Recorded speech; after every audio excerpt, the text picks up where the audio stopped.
Today, a little something more fun. We're gonna make homemade fireworks with a tennis ball. The first thing you need to do is cut up a hole in the tennis ball in order to be able to put match heads inside of it. Next, you have to get matches. Tons and tons of matches. This is where the hard part begins. Cutting matches is not as easy as one may think.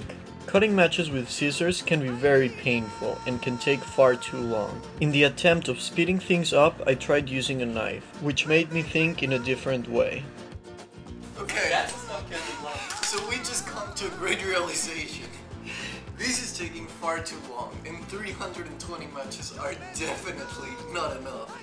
So what we decided that we're gonna do, we by the way is me and my roommate Dave, but what we decided that we're gonna do is go and buy matchbooks, and then cutting them with scissors is gonna be 20 times easier.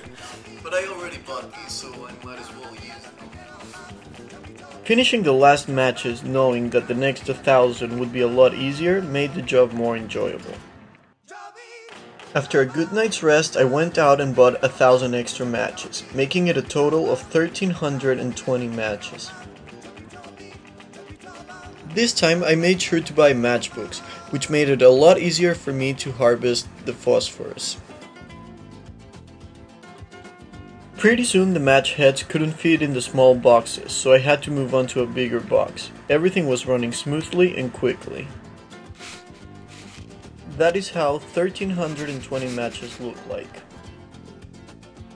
After all of the match heads were done, I cut out a little bit of the sandpaper that is on the matchbooks to put it in the mix, this way being able to create friction and making the match heads explode.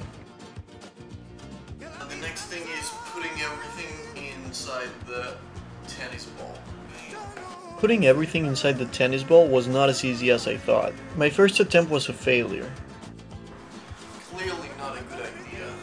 Next, I tried making a homemade siphon, which I was obviously not prepared for. It took me various tries to realize there was a better way to do this. I grabbed a plastic bag, and the same way you squeeze icing onto a cake, I squeezed the match heads onto the tennis ball. The match heads were dropping in smoothly, and pretty soon I realized that the tennis ball was already full. 1,300 matches were far too many to create the firework. I had to take out about 500 matches. Now the ball is about half full. The ball is about half full. And now I'm ready to go and throw it and have fun. You ready?